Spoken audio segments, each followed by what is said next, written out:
Most Americans thought Barack Obama was a great, outstanding president and set an example how a president should act when becoming a world leader. But not a lot of people, including myself, knew too much about his bad controversies and good decisions he's done when he was the United States president back in 2009 to 2017. We are about to find out about the decisions he made that either helped or caused a lot of controversy in the country and why he did it, because being a president of a country isn't the easiest job in the world. You have to do a lot of important tasks that a majority of people are going to like or hate when it is implemented into the law.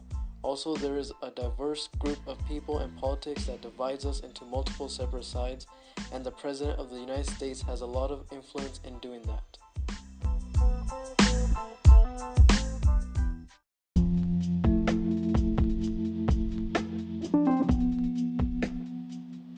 Barack Obama, he was born in Honolulu, Hawaii on August 4th, 1961.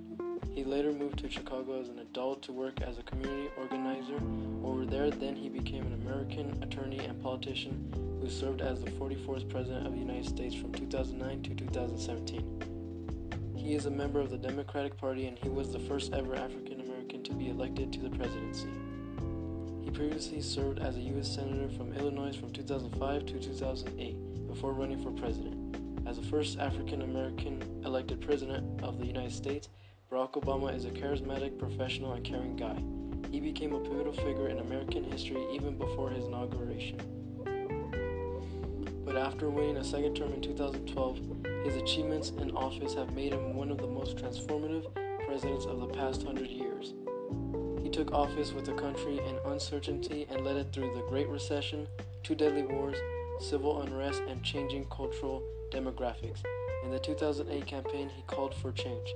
And 8 years later, we are living in a more prosperous country because of it. Whether you're Democrat or Republican, Barack Obama did help and improved this country significantly, and there is evidence to support it.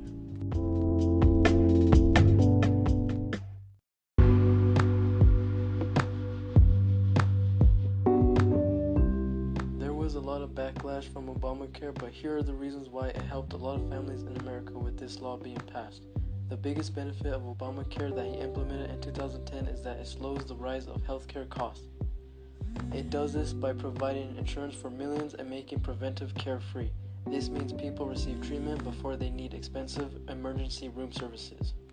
In 2016, the cost of healthcare services increased 1.2% for the year. That's much less than the price increase of 4% in 2004. And children can stay on their parents' health insurance plans up to age 26. As of 2012, more than 3 million previously uninsured young people were added. This increased profit for insurance companies.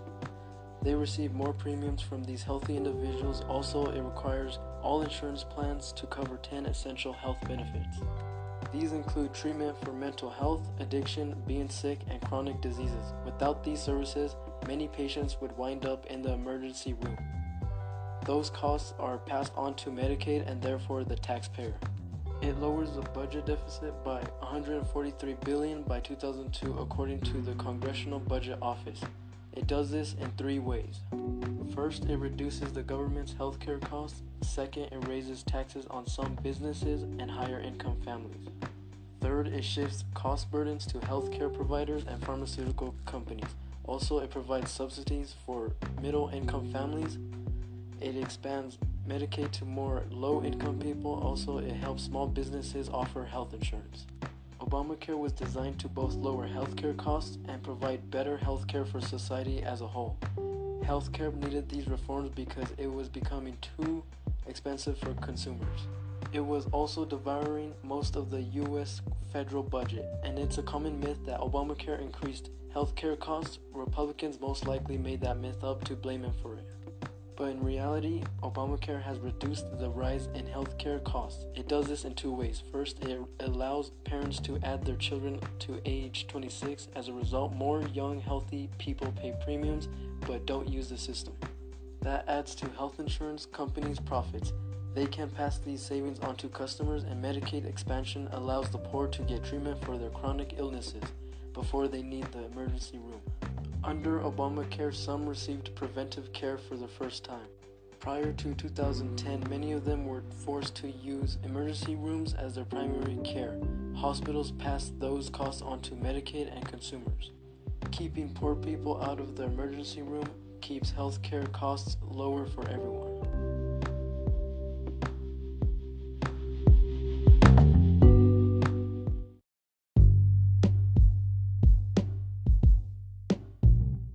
Now, Obama did a lot of things that were definitely controversial and not good when he was president, like implementing the Affordable Care Act, also known as Obamacare. It was signed into law by President Barack Obama in March 23, 2010. A major overhaul of the U.S. healthcare system, Obamacare aims to reduce the amount of uncompensated care the average U.S. family pays for by requiring everyone to have health insurance.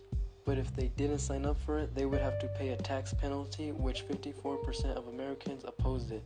Also, 30 million people never had company plans and relied on private health insurance. Insurance companies canceled many of their plans because their policies didn't cover Obamacare's 10 essential benefits. For those who lost those cut-rate plans, the costs of replacing them are high. Obamacare requires services that many people don't need, like maternity care. And it raised the income tax rate. It taxed those who didn't buy the insurance, which was very unfair. 4 million people chose to pay the tax rather than pay for the coverage it provides.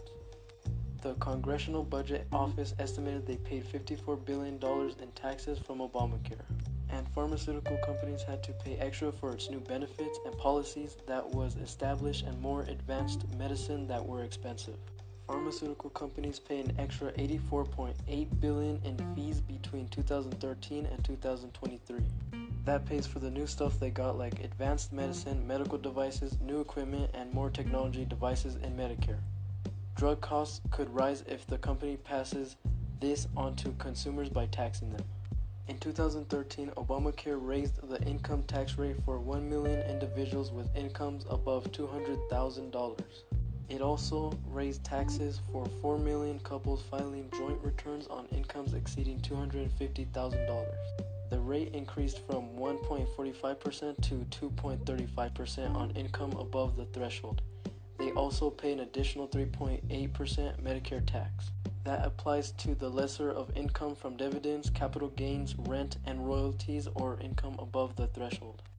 Also, a lot of people don't want health insurance being run by the government because they have full control over it and make their own rules that people are obligated to follow.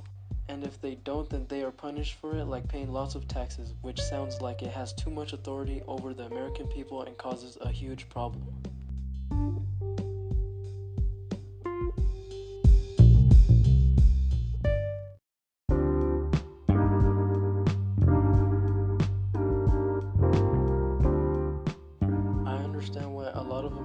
Didn't like Obamacare. It had strict rules that were really unfair to health insurance companies and pharmaceutical companies that were in the program by law.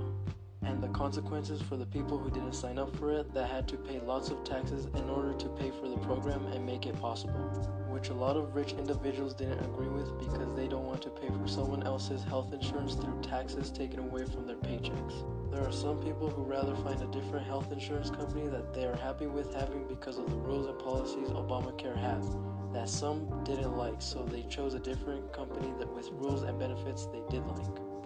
The other thing too is that not everyone makes a lot of money to get the good coverage Obamacare provides.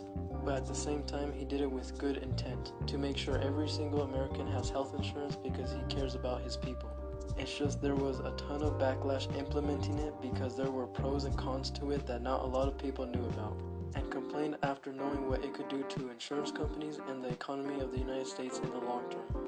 Writing and researching about Barack Obama was really cool and interesting because he is one of my favorite modern era presidents, but after knowing about the good and bad things he's done with his most popular bill that he signed into law, it goes to show that any president of the United States aren't always the greatest in what they do for the country, even if the intent is to be helpful. There are always going to be disagreements no matter what. Any world leaders are going to eventually make controversial decisions that not everyone agrees with. Whether you're from the left or right side in politics, a president cannot please everyone, even if you support them.